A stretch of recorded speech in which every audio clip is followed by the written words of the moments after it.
Good morning student. Hindi grammar में हम समास के बारे में पढ़ रहे हैं। पांचवा है संबंध तत्पुरुष, जिसका कारक चिन्ह का के की, जैसे गंगा जल, गंगा का जल, राजपुत्री, राजा की पुत्री, देशवासी, देश का वासी, गुड़दौड़, घोड़ों की दौड़। अधिकरण तत्पुरुष, जिसमें में या पर का चिन्ह आता है, परसर्ग चिन्ह, जैसे ध्यान मग्न, ध्यान में मग्न, सिर दर्द, सिर में दर्द, प्रेमातुर, प्रेम में आतुर आदि। फिर इसका दूसरा है कर्मधारय समास। कर्मधारय इस समास में पहला तथा दूसरा पद में विशेषण और विशेष अथवा उपमेय उपमान का संबंध होता है। ठीक है, जैसे पीतांबर, पीला है अंबर, पीला है जो अंबर। घन श्याम, घन के समान श्याम। नील कमल, नील है जो कमल।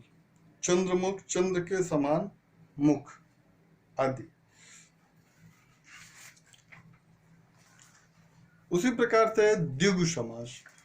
द्विगु समास से तात्पर्य जिस समास में पहला पद संख्यावाची हो, गणनावाचक, जिसको कि हम गिन सकते हैं, और तथा समस्त पद समूह को समूह बोधक हो, समूह का बोध कराए, वहां द्विगु समास होता है। जैसे पंचतंत्र, 5 तंत्रों का समूह। पंजाब, 5 आबू नदियों का समूह।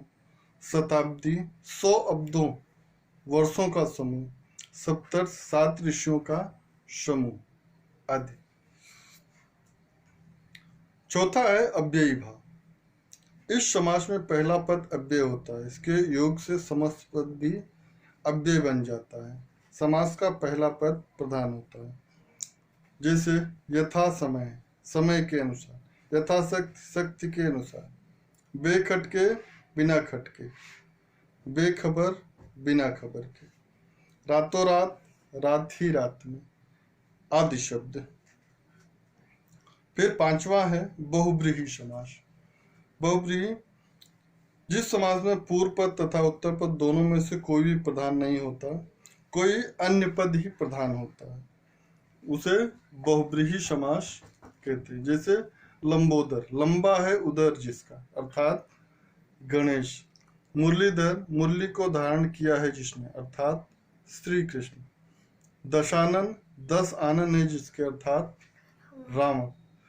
नीलकंठ, नीलाकंठ है जिसका, अर्थात शिव। छठा और आखिरी है द्वंद्व समास। इस समास के दोनों पद प्रधान होते हैं, इसके दोनों पद योजक चिन्ह द्वारा जुड़े होते हैं तथा समास विग्रह करने पर और या अथवा तथा एवं लगते हैं। जैसे सुख दुख, सुख या दुख। दाल चावल, दाल और चावल।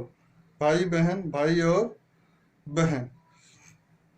राजा रंग, राजा अथवा रंग। लेन देन, लेन या देन।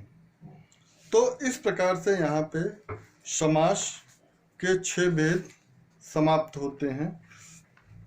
अगला हम